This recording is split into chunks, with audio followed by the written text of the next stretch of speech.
கர்நாடகாவிலிருந்து தமிழகத்திற்கு வழங்க வேண்டிய தண்ணீரை உடனடியாக அரசு பெற்றுத்தர வேண்டும் என்று விவசாயிகள் கோரிக்கை விடுத்துள்ளனர். காவிரி டெல்டா பகுதிகளான திருச்சி, தஞ்சாவூர், நாகப்பட்டினம் மற்றும் கடலூர் மாவட்டங்களில் குறுவை சாகுபடிக்காக ஒவ்வொரு ஆண்டும் ஜூன் 12ஆம் தேதி மேட்டூர் அணை திறக்கப்படுவது வழக்கம். ஆனால் கர்நாடக அரசு ஜூன் மாதம் தமிழகத்திற்கு வழங்க வேண்டிய காவிரி நீரை இதுவரை வழங்கவில்லை.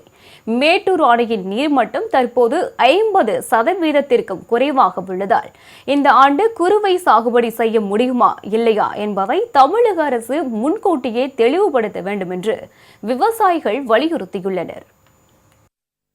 உண்மையிலே விவசாயம் என்பது நீங்க நினைக்கிற மாதிரி படம் எடுத்து திருப்பி உடனே செய்யக்கூடிய காரியம் அல்ல.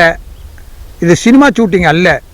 குறைந்தபட்சம் 135 நாள் வந்து இதில் பயணித்து மெனக்கட்டாதான் 120 நாள் அறுவடையே செய்ய முடியும்.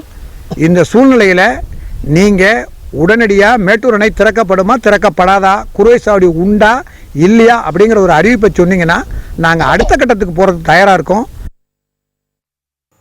சேலத்தில் தமிழக விவசாயிகள் சங்கத்தின் மாநில தலைவர் சிவபெருமான் செய்தியாளர்களை சந்தித்தார். அப்போது பேசிய அவர், கர்நாடக அரசிடமிருந்து தமிழகத்திற்கு வழங்க வேண்டிய தண்ணீரை தமிழக அரசு உடனடியாக பெற்றுத்தர வேண்டும் என்று கேட்டுக்கொண்டார்.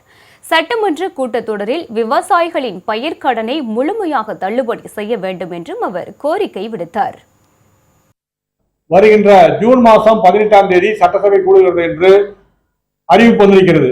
இந்த அறிவிப்பு ஜூன் 18ஆம் தேதி அறிவிப்பு பிரகாரம் ஜூன் 18 சட்டசபை கூடும் பொழுது பயிர்க்கடன் தள்ளுபடி அதற்கான ஒரு